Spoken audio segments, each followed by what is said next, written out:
All right, welcome and thank you for joining us for another episode of the Jane Irrigation Training Series.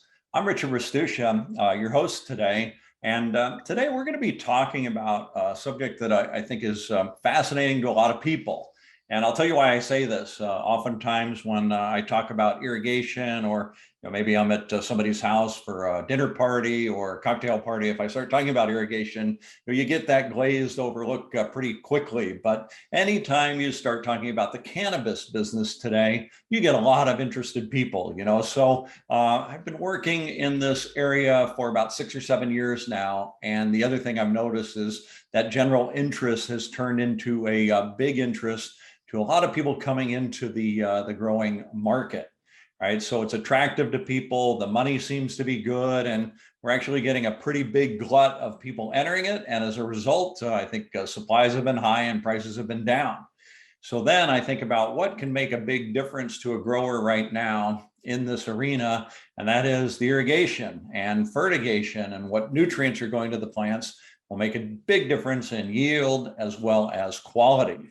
And so when I think about the growers out there today and how they can be more competitive, I think, man, it is time to talk about irrigation and irrigation for cannabis specifically. And that's why I called Michael and I said, Michael, we need to talk about this today. Michael is our irrigation solution manager for cannabis and hemp. And he's got a lot of experience in this arena.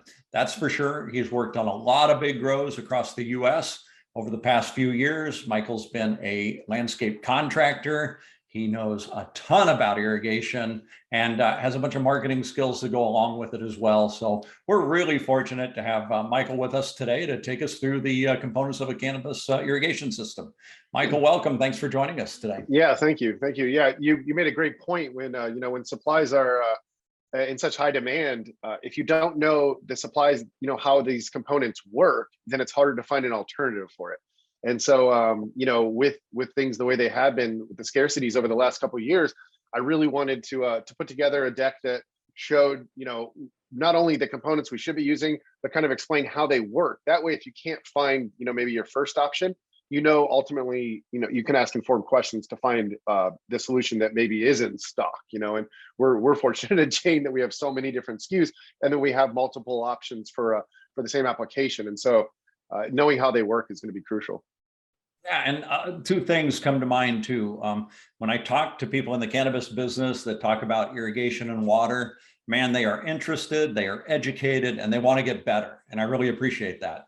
It wasn't maybe 3 years ago that I was reading in Mother Earth News about a outdoor grow that was hand watering everything. And the person was saying, yeah, sometimes I get distracted. Sometimes a plant gets a double dose of water and sometimes it gets none. And I think how far we've come in the past few years with irrigation for cannabis. Now, Michael, how busy is it out there? How active is this industry right now? I mean, I think the irrigation and the contracting side of it is enormously busy. I mean, the majority of the work that I'm doing right now, it's a lot of specification. I think now that components and products are becoming more readily available, I think people are really focusing on either retrofitting their existing systems to add that consistency for bigger, more consistent yields and canopy growth.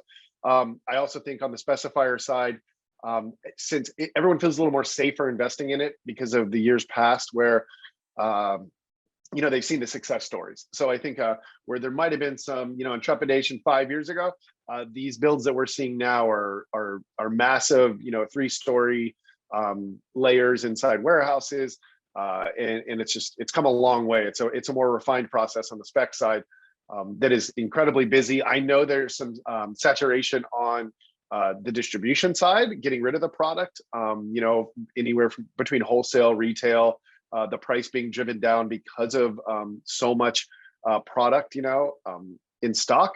But on our side, on the manufacturing side, on the contracting side, we're busier than ever trying to get these, that product will go by the wayside here very soon, and we're going to need to backfill it. And so you can already tell the market's pushing that direction.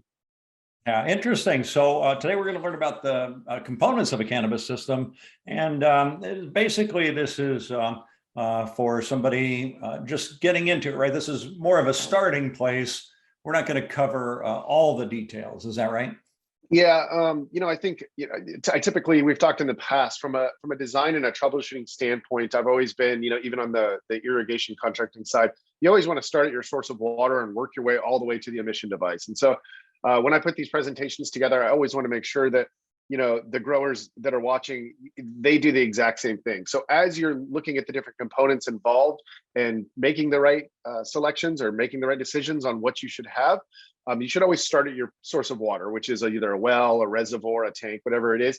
You start from there and you work your way towards the end. And so what we're going to talk about today is we're going to go over some of the more important components that get us delivering water from our source to our plants consistently and as clean as possible, minimal maintenance, minimal replacement and stuff like that. But we're also going to have I have a couple slides in here for future reference, so our viewers can always go back and look at maybe some of the more complex aspects of it, because you do need to know that when it comes to design, how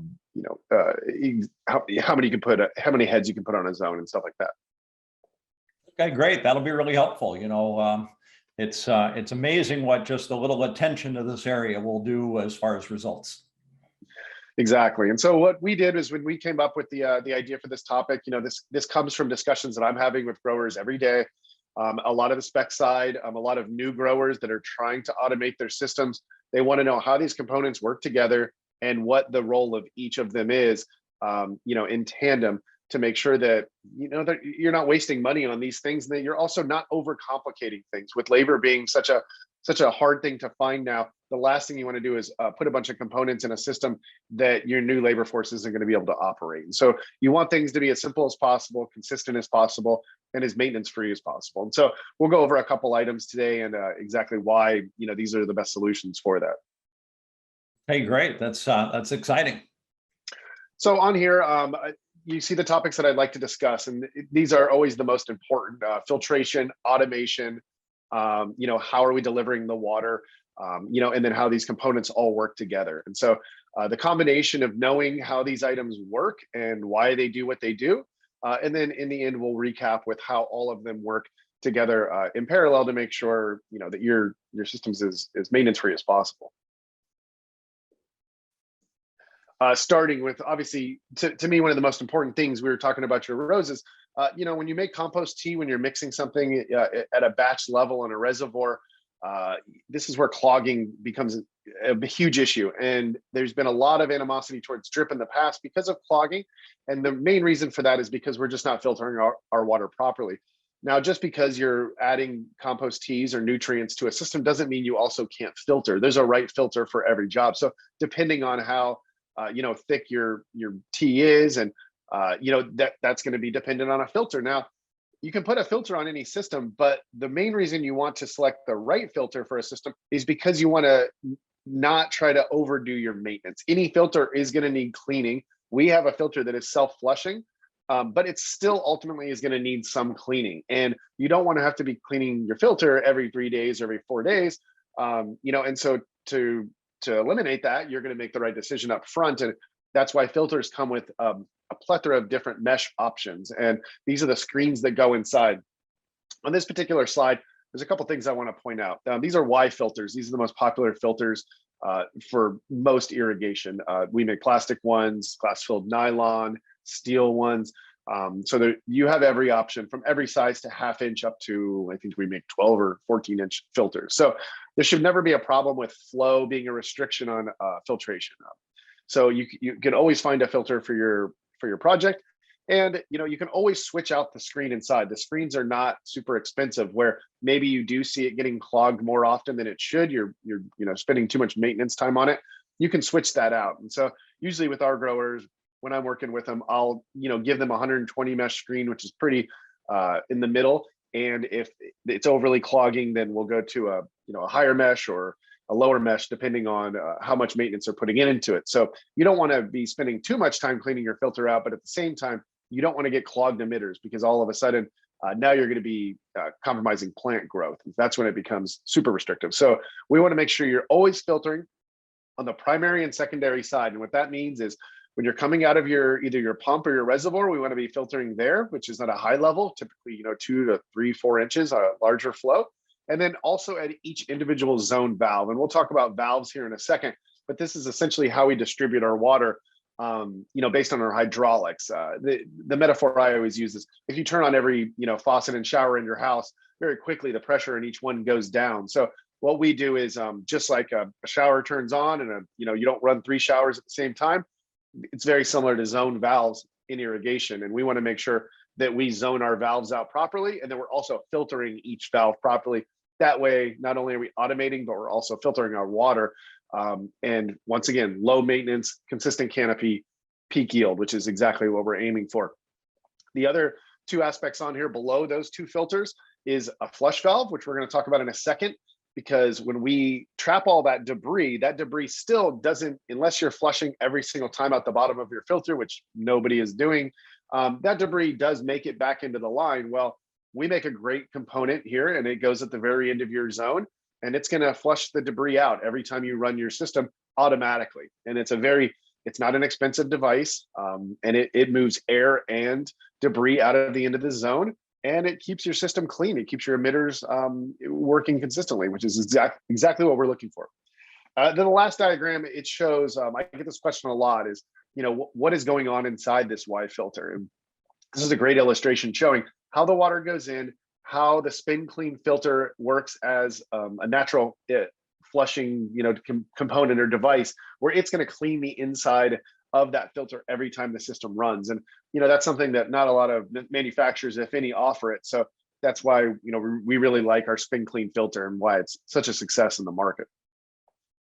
Michael, you have any idea why filtration is such a mystery to a lot of people? I mean, oftentimes somebody will call me for troubleshooting, and they'll have some clogged emitters or something will be going on. And my first question always is, well, when was the last time you cleaned your filter? And, they're not joking when they come back and they say, what filter? I think it goes back to that, I think a little bit of it is a mystery to, it's nerve wracking to open something up that's under pressure. I've learned that as well. So with a new labor force, or with people that don't really know the components of an irrigation system, there's a little bit of nervousness where if I unscrew this, is it going to break a seal that shouldn't be broken? And so I think that it's a little bit of just not knowing much about the component. But I think the bigger one is the most annoying part of filters is they get clogged, because it just creates a new maintenance point. I think most growers are under the impression that if they just mix their tea well enough, that these emitters should be able to move this debris through it. But that's just simply not the case. When you're dealing with such a small level of water coming out of these small orifices, it's detrimental that you're filtering your water, even if you are introducing nutrients to it, or you're going to be dealing with clogging all the time. And I'd much rather go to a couple points of maintenance in the system, like on the primary side or on the zone side, than having to go to every single emitter and blow it out and tap it out and replace the 1/4-inch tube and things like this. So I mean, it goes back to working smarter, not harder. While it may require some maintenance, it's way better than having to maintenance every single emitter and every single 1/4-inch tube at each plant. So, and then we've got a question coming in about these flush valves, or the filters that are near the valve. Do you take the end piece off, or on the one illustration, it looks like there's a ball valve there. Do you open those up and then run the system and let it blow out, or do you just let it drain out? Yeah, so you can let it blow out. A lot of people, the site I was at yesterday was a big nursery in Southern California, and you kind of just crack it to. Sometimes we were doing it just to see the water. They had iron content and minerals in their water, and so you would just kind of crack it to see. The idea of the ball valve is you could put a hose on that and displace the water. If these filters are inside, you don't want to take that cap off and just let the system run and just go all over the floor. We're indoors most of the time when we're growing cannabis, so the idea is that's a connection point. So you could put a hose on that ball valve and run it outside, run it into a 5-gallon bucket, and then flush the system, get some of that debris out. But that takes manual flushing. That's why we would like that little red device in the bottom left. That takes that out of it. It's going to automatically flush it, which I actually have a video of that showing in a second. So it gives you a couple different points of connection to flush, one manual, one automatic. Yeah. All right, cool. And then I think you're going to get into this in a minute, but we have another question about mesh screens and what the mesh should be. Now look at that. There we go. So yeah, I think the blue here is typically a 120. 120 on the landscape side is what I kind of grew up using. 100, 120. If you're pulling out of like a limestone aquifer like we do here in the South, you're going to get shale. You're going to get larger pieces as debris. So you don't need a super fine mesh. You don't want to have to be constantly servicing it. Also, when you're using overhead irrigation, pop-ups or rotors, not necessarily like misters or very small orifice sprinklers like in a greenhouse. A lot of that debris is going to make it through, or you're going to have a separate screen at the emission device. So I start at 100, 120, and then depending on how often it's getting clogged, because water is going to make it through it, it's just going to get clogged way more often, or not necessarily clogged, but it's just going to fill up. You're going to need to maintenance it more often. So, I always start in the middle and then work my way either way. The other one is, the first question you got to ask is, like you said with your roses, if you're introducing like an organic liquid, there's not a lot of debris in it. But if you have huge reservoir tanks outside or even inside, and they're not being mixed properly, you're pulling from a 2,500 gallon tank, throughout a couple of weeks, a lot of that sediment sits at the bottom. Well, when it finally makes it into the line, your filter is going to get overrun with debris. So it really just depends on how much you're mixing your reservoir or your quality of water, which mesh or micron you're going to use with your filter. And then, of course, to overcomplicate things as manufacturers, we reference a mesh for our screens, but a lot of the country uses, or a lot of the world uses, the micron, which is more of a finite measurement of the size of the holes, and it kind of works backwards, where you go to a lower mesh, it's a higher micron. But mesh is typically how we specify our filters. And like I said, I would start at 100, 120, which is in the middle. And you could always go up to 400 if you really wanted to, or you could go down to, I think 20 is one of our lower meshes. Well, again, it's just, so if I understand you correctly, it's put the screens in, kind of see what's happening, and you can match because you can always pull a screen out and put a different mesh size in. I don't have to buy a whole new filter. Exactly, and they're relatively inexpensive, and so it's very hard to predict all the different variables that are going to come into play as far as what you're introducing into your system. I'm of course going to ask the very basic questions, like I just said. How big is your reservoir? Is it outside or inside? If it's outside, it's seeing UV, so it's going to clump up a little more. Are you mixing it? Are you mixing it manually? Are you mixing it automatically? All these little things come into play when you make that decision. But typically what we'll do is we'll sample out a 100 or 120. We'll let you try it out. And if you're not having to maintenance it any more than once every 2 or 3 weeks, then you're good. If you're having to touch it every 2 or 3 days or every few cycles, then we probably want to go with the bigger mesh. And then also that troubleshooting wise, that points us back to, we've got problems with our mixture. And so sometimes, what you're having to do with the filter is a reflection of an issue that we have upstream that we want to focus on. Yeah, great point, right? A lot has to do with what you're putting in there. Yeah, when I start asking why they're maintaining their filter, most growers don't know where I'm going with it, and that's essentially where I'm going. Is, well, your reservoir is outside, you're growing inside, you have clear tanks, or your tanks are too big, or you're not mixing them properly. It's usually a variable that adds to that problem. This is actually the automatic valve. So this is pretty simple how this works. So as the system comes on, this is going to go at the end of your line, just like this is in a tray. Some people put them in 5-gallon buckets, but at the end, you want to put this at the end. So you're filtering coming out of the zone valve, and then any debris that goes in the line before it even makes it into the emission devices is getting pushed out of these automatic flush valves. And this is going to show you how it works.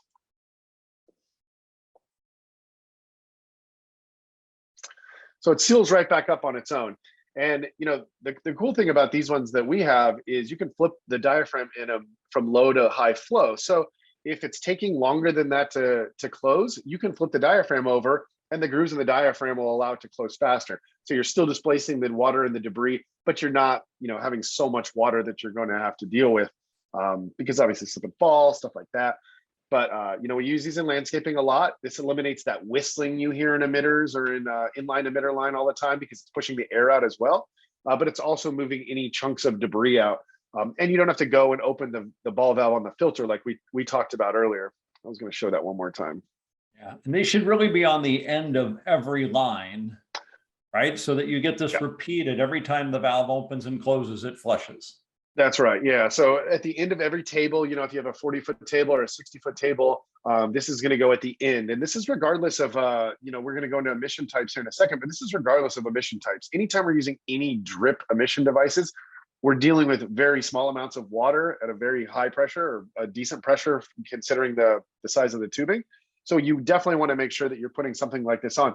And I understand putting a ball valve on the end and having your buddy go over there and turn it when the system's running is an option. But I don't know why you'd want to do that when you can pay $5 and put one of these on it and never have to worry about it. So that being said, so how we automate each table, you know, or each room, depending on our hydraulics, is these are the valve options we have. We all know what a ball valve is. It's just a simple ball inside there. We're turning it, opening and closing it. It does restrict some flow. It will build up a little bit of pressure, but that's not what they're designed for. They're designed for shutoffs for maintenance. So you want to put this in front of a valve or a filter so you can shut it off to perform maintenance on a component. These should not be used to like literally let water into a zone or a lateral to feed plants. They're not going to last a long time if that's what they're for.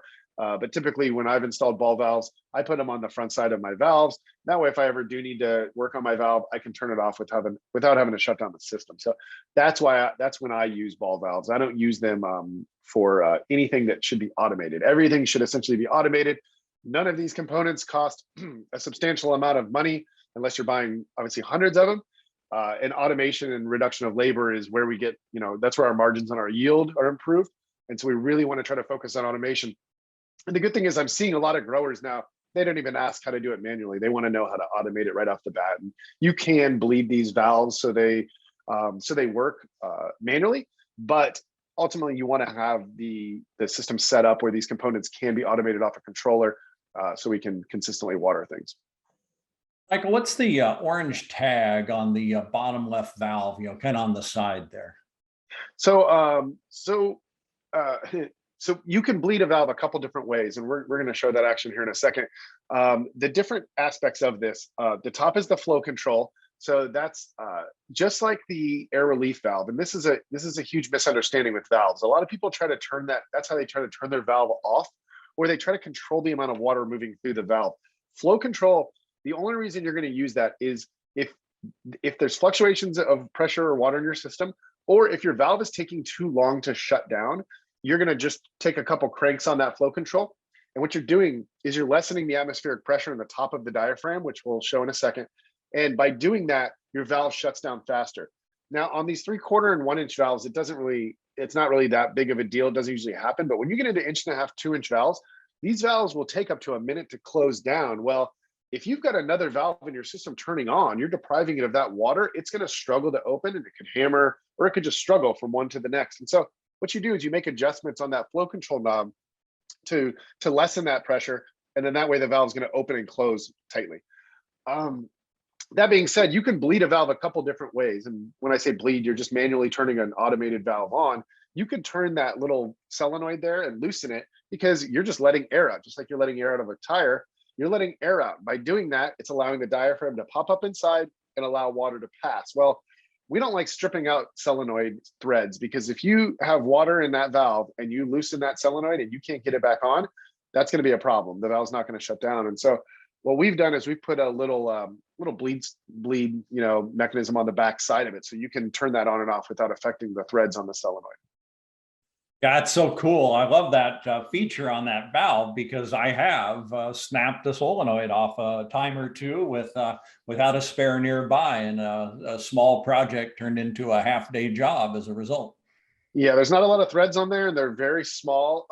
Some manufacturers have tried to improve that a little bit, but when they're under pressure in the dirt, in the ground, I mean, sometimes the valve lid will lean against them and strip them, and then it pops off, and that's a nightmare. And inside, we're typically mounting these valves to the wall for our indoor grows to kind of reduce any water hammer. So it's a little more of a controlled environment, but there's nothing worse than going out and seeing a grower and loosen the solenoid when there's other options. So I'd much prefer you use the little bleed screw. Yeah, thank you. The one on the bottom right, that's a pressure regulating valve. So our outside cannabis growers and our large hemp growers, they're going to use something like that. That's going to help with regulation. That way, when you're moving a large amount of water, that valve is actually going to make him, it's going to make adjustments to your internal diaphragm and the atmospheric pressure we're going to talk about in a second. That's going to allow it to close and open at a good rate without having to make a bunch of adjustments. And that's what those tubings are. They're just simple bypasses from the lower to the upper diaphragm with a pilot valve on it to control regulation. So you can basically set how much pressure you want that valve to see. And then depending on, it doesn't matter how much water is coming in or how much pressure is coming in, it's going to allow for those fluctuations and it's going to provide exactly the right amount of water you set it for. So a little bit more there, but that's the future of valves, is we're trying to get rid of the valve filter regulator. You want to get it all into one. And so a valve like that does just that. You still need a filter on it, but it has like a little Y filter inside that helps as well. Yeah, no, we had a question come in and it says, you said outdoor cannabis. Is outdoor cannabis really a thing? So outdoor cannabis is a thing if you can do it. I mean, look at Northern California and Humboldt. It depends on where you're growing. They grow on the backside of hills or in valleys. You can grow it in hoop houses. People are very good at it. There's less, I think there's less controlled environment. So typically people want to grow it inside. Also, there's a security issue. Besides Humboldt, California, there's very few places where you can grow it legally outside in large swaths. So even the states where it is legal to grow it outside, they're making you grow it a certain distance from highways or from public, schools and airports and stuff like that. They don't want people flying over and seeing it. So it becomes a little harder to find a location to do it. But there are locations around the world where they are growing cannabis outside.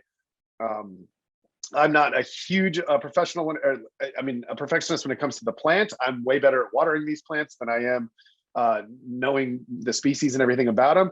But I do know that the guys that are growing in Northern California are typically growing different stuff than what's being grown inside. Inside, you're focusing more on high levels of THC, either for extract or for edibles or something like that. The guys in Northern California are typically growing for flower. I know people would argue with me about that, but from what I've seen, they're growing big bushes because they want to actually get the flower and sell the flower. All right, great, thank you. Interesting. So this is a question I get a lot, is how a valve works, how a globe valve works. Well, the water enters in, and just like the flapper in the back of your toilet, it seals back down when the valve closes. And so let me see if I can get this automation going properly. So you can see, and on this particular one, this is when the solenoid allows for the system to open. The plunger is going to go up, and it's going to release the air on the upside of the diaphragm and allow water to pass through it. So by doing that, it's a very simple mechanics. There's not much that can fail there. From a troubleshooting standpoint, what I get from growers all the time is my solenoid's failing. Well, more than likely the solenoid is not failing. The solenoid is just a simple copper coil, and that little silver plunger inside it's an electromagnet. Once you charge that copper coil, it just pulls that electromagnet up and it goes back down because it's spring loaded. And so this little diagram shows exactly how once that solenoid plunger goes up, it allows the water to push up on the diaphragm and move through the secondary side of the globe valve. And then in this one, it shows how it closes. Once the plunger goes back down, it seals off that little water port, which is this little purple part right here. It seals that little part off, and it naturally makes the diaphragm push back down and seal back up. And then that's where our seal is in the bottom. So if you can see these little two light blue areas down here, if you have a valve that's not closing, we call them bleeding valves. It's just bleeding out a little bit of water. Once again, just like that, when the chain gets stuck under your plunger in the back of your toilet, it's the same thing. When debris gets stuck in there, it doesn't allow the diaphragm to seal, and the water just bleeds. Tightening the flow control is not going to do anything. Replacing the solenoid is not going to do anything. You've got to take the bonnet off of the valve and clean it out and put it back together. Diaphragms take a pretty long time to fail. They're rubber, EPMD, so they don't fail very often.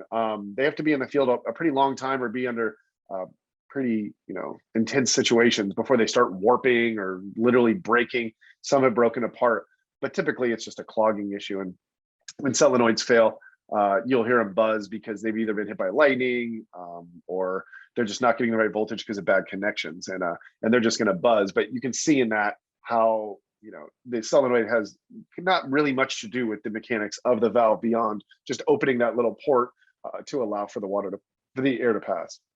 So can I buy like a diaphragm kit or something to change that out? Or, you know, you said pull it off. Is there a kit I can buy, or do I have to change the whole valve? No, you just replace the diaphragm. I mean, most globe valves, that's the beauty. That's this crossover from landscape to, you know, the cannabis and the hemp side is, you don't necessarily have to go full ag on some of this stuff. You can kind of meet in the middle, and landscape stuff has been designed and manufactured to be a little bit more simple. So everybody can kind of learn how to work on it, from the homeowner to the more complex contractor. And so a diaphragm can be replaced pretty easily. Turn your water off, obviously. And then there's just bonnet screws. The bonnet cap comes off. There's a spring inside. You just want to make sure, put that diaphragm back in there, line up the holes properly around your screws. So you would just buy a replacement diaphragm. Even the retail Home Depots and the Lowe's sell replacement diaphragms for the valves that they sell. Same with the solenoids. And solenoids can be replaced.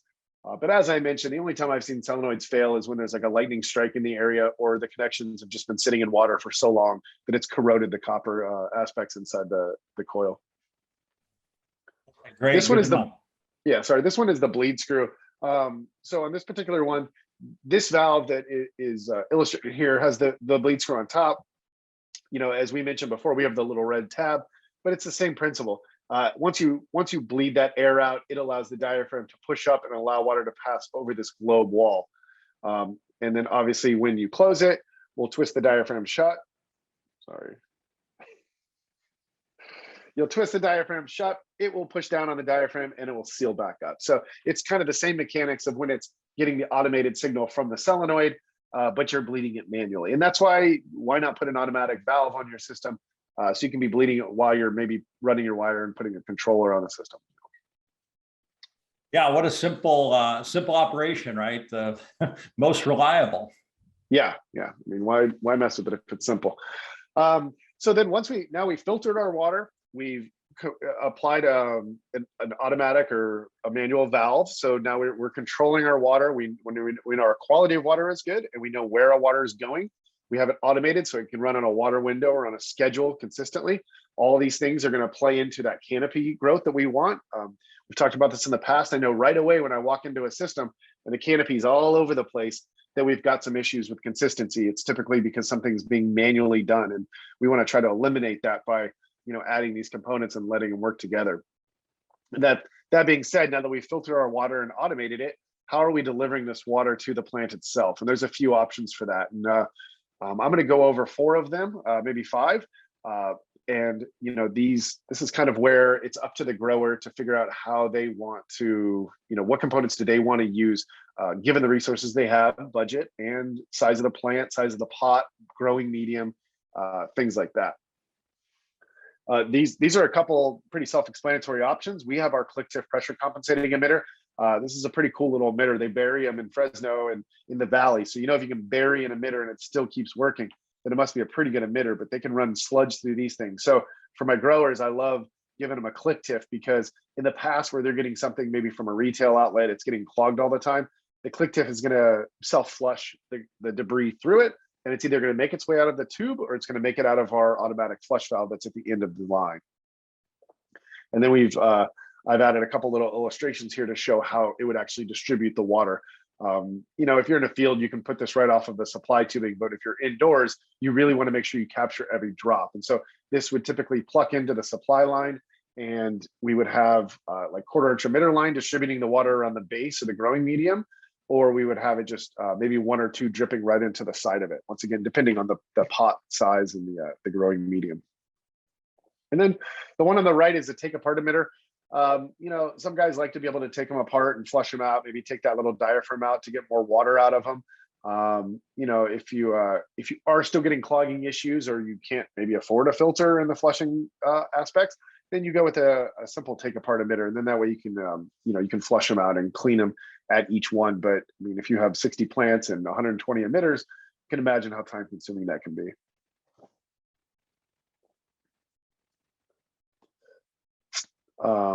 The next one is actually, let's see if I can do this, these drip stakes. So these drip stakes are very popular with our growers, or all growers.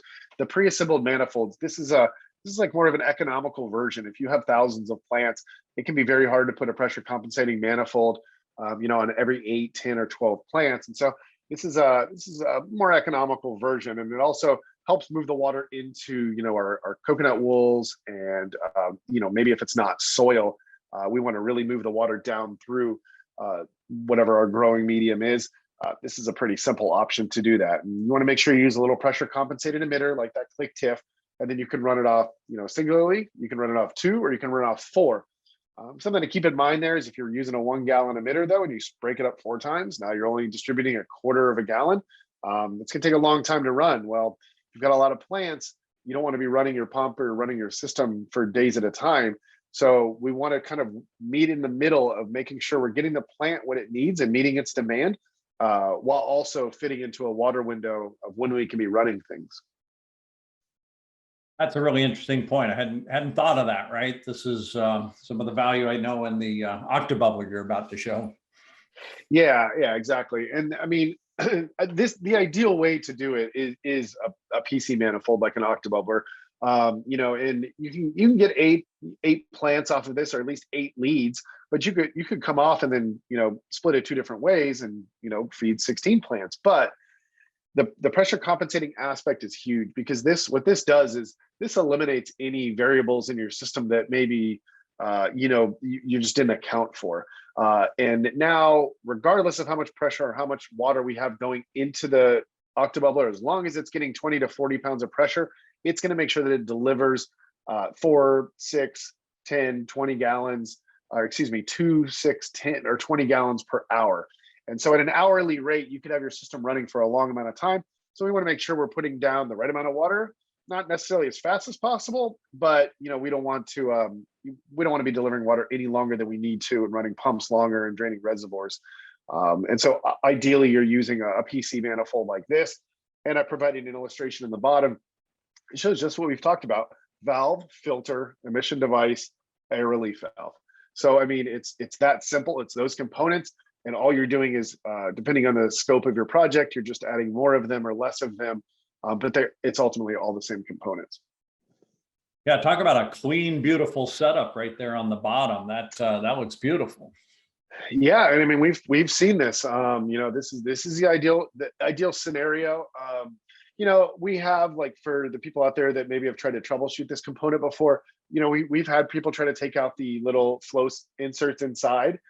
These are the little devices that regulate how much water is going out of each path. People have taken them out, but the reason they're taking them out or they're getting clogging is because they're not filtering and flushing properly.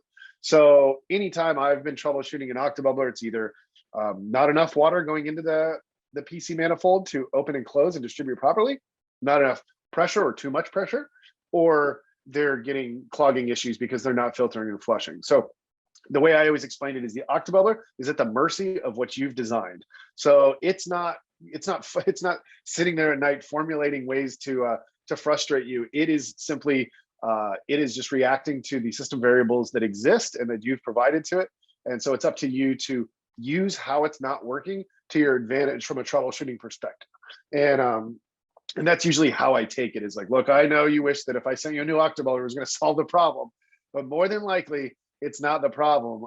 You have some system dynamics that need to be addressed, and that's where we go. And I think a lot of growers, they learn a lot about their system from a device like that. Treating the symptom, not the problem. Exactly. Yeah.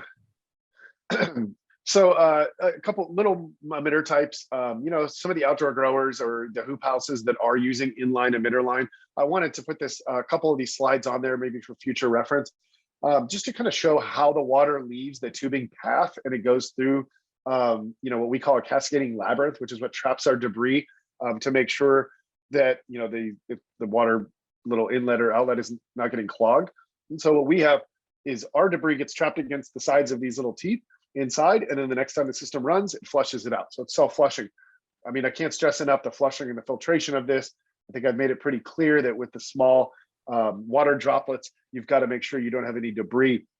Most of these components, like inline Emitterline, especially on the landscape side, are designed to move debris in water out of the orifices, not in air. And so if we can relinquish the path of air, just like we do with that automatic combination air relief flush valve, if we can get rid of the air, more often than not, any debris that's in the water will make its way out of the water path. It's not going to create clogging. Now, if you turn on a zone and there's a bunch of air in there and you have turbulence with debris, that's where you get the clogging, you get the whistling, and that's why it's easy to eliminate with that device. I'm not going to spend too much time on this for obvious reasons, but this does come into play when people ask me how many emitters, how many Octa bubblers, how many emission devices can I put on each zone? This is why it's a little bit more complex of an issue than me just saying 8, which used to be a joke, was how many pop-ups can I put on a zone? 15. How do you know that? I don't. That's exactly where I'm going with this. And so this is a good slide to outline exactly some of the variables that you want to look at. We lose a little bit of our water with every foot of pipe we run water through. And we've got to take that into account when we're zoning our valves or sizing our valves and our zones out. This determines how much water we have and ultimately determines how many emission devices or manifolds we can put on an individual zone. We have great partners at IDC that can do higher end design, but for the smaller hobby gardeners and growers, it's great to have this chart handy so you know that if you're running 10 gallons per minute through a 3/4 inch line, that you're losing potentially 10 psi per 100 feet. So it's a good reference chart that I wanted to put in here for people to be able to reference in the future. I like this, Michael, and I think your other point here is that it's not a guessing game. There is a scientific way to figure this out, right? Yeah, and it's never as simple as just one or two things. It's a combination of variables that are going to give you your best results. And once again, some of these components they're relatively inexpensive. We sell Octa bubblers for what, $8-9. You can always buy one, throw it on your system, and fill a 5-gallon bucket up. It's that simple. Like, are you able to fill a 5-gallon bucket up within the right amount of time? Things like that. I always err on the side of testing it, which is why I have no problem sending samples out to our potential growers. Figure it out, let me know your system dynamics, and then let's go from there. So you're not buying a lot and then you feel mistreated. And then lastly, I wanted to wrap up with kind of what I've been trying to reiterate this whole time, is how these components work together and how we work from the beginning of our system out to the end. And in this particular case, I put a couple examples here up on the top right. Those are some dosatron injection manifolds where they're pulling from these 50-gallon buckets and they're introducing the nutrients into the irrigation system. There is an ET water controller off to the left that's controlling the water window and the water scheduling. And then we have ball valves to shut off individual zones. I also think some of those ball valves up here are to push O2 through the lines to flush them. So there's a couple different paths here. But ultimately they're for maintenance. And then in each individual room, we're going to have an automated zone valve with a filter, with our emission device, and with our little flush component at the end. And so this kind of shows from A to Z how these components go in order. So it's something to think about when you're specifying or when you're asking us or myself questions about your system. You're not saying, I need a pump, I need this, I need this, I need this, I need this. You know exactly what resources to pull from, given what part of the system you're looking at. Yes, so the ET water controller that you pointed out here, yeah, thank you. This allows somebody to run irrigation whether they're in the building or not, right? They can do it anywhere there. Is that correct? Yeah, the big one, there's a lot of nervousness to running huge amounts of water indoors when you're not there. And this allows you to monitor the system when you're not there. And so while you may be able to go get, an over-the-counter controller from a local retailer, that's great if you're standing over it the whole time. But if you're standing over it the whole time, you're just wasting money. That's a waste of labor. So the idea is that all of this stuff is so automated and so dialed in that you can run it when you're not there. That way, when you are there during the day or your team's there, you guys are actually, working on the plants themselves. You're not working on the irrigation. This irrigation, all of these components are available at a great price to be able to monitor and distribute water when you're not there. That's the idea. That's what we do on the ag side. That's what we do in the landscape. We run our sprinklers at night. The ag guys are running most of their sprinklers at night as well. So, it's the same thing here, except we're indoors, which can create a little bit of nervousness, rightfully so. Something falls, but to your point, I'd feel much comfortable if I got a ping on my phone that said, hey, we've got a leak, we're shutting down, and we're moving on to the next zone. That way I know tomorrow what I'm going into, and I know that I'm not, compromising the safety of the facility. Oh, that's awesome. I hear you correctly. It'll actually shut the system down if there's a leak. So Yeah, shuts it down, maybe tests it one more time, and then moves on. And so what it does is, if we're dealing with small amounts of water, we're going to set basically these parameters where we say, look, this is our low flow, this is our high flow. If you see anything lower, anything higher, shut down and move on, and give me an alert. And it's going to give you an alert, and you're going to know where to focus your time on from a troubleshooting standpoint the next time you're at the facility. that's awesome, because I think about all the lights and electric in there from a safety issue and an expense issue. If it causes an additional problem, man, I want to avoid that. And it also, the flow component of it also allows you to monitor your nutrients as well. You see those big 50-gallon buckets, they're not cheap, and nothing's worse than going in the next day and a 50-gallon bucket that should still be full is empty. So it allows you to monitor your nutrients, which is one of the more expensive parts of growing long term. There's an initial investment in obviously these components, but this stuff's going to work for a while, and you're going to if you're pulling a yield every 65, 70 days, you're going to be using these things for 2 or 3 years.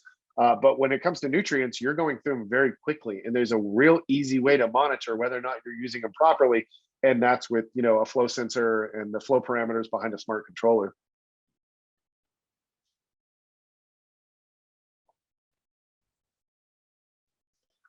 So that was all I had for today, Richard. I don't know if there's any follow-up questions, or if you had any follow-up questions to what we discussed. Yeah, I just want to say thank you. That was a ton of great information today. That was a lot with us, and it's basic components to a system, but it's a bit complicated. But you did it in a way that made it a lot more simple for all of us to hear and learn about. And I know we're all going to approach our irrigation systems going forward differently. So I think the one thing I do want to add is, when it comes to troubleshooting or the specification and design side, photos always speak volumes. I think the days of kind of trying to hide your grow are over with. Most of what we're dealing with is, if not all, is the legal side of it. Never be afraid to send us photos. You have my email, you have my contact info here. You'll see on our Jane's USA Instagram that we post, plenty of cannabis and hemp systems. But I think the big one is, I always tell people, look, if you've got a problem with your system, take photos of it and send it to me. I'm not going to knock on your door tomorrow and ask what you're doing. I just need to know how your components are either working or not working properly together, or what your end goal is. And the easiest way to do that is to provide a visual. And so you can always email me a photo of what you're working on, and I have no problem coming back to you and helping with it. Yeah, that's really generous, right? To offer that. I know we all appreciate that. And let me tell you, if you're out there watching, you should take him up on this, because Michael's very good at this troubleshooting and helping people out. It's a real passion of his, and I know you'll get the right help. And speaking of help, I want to remind you that we have all of our webinar series on our website. You just go to janesusa.com/trainings. And you'll see all of them there, as well as anywhere you listen to your favorite podcast. We're there as well. We strip out the audio and put it into a podcast so you can listen and learn while you're working.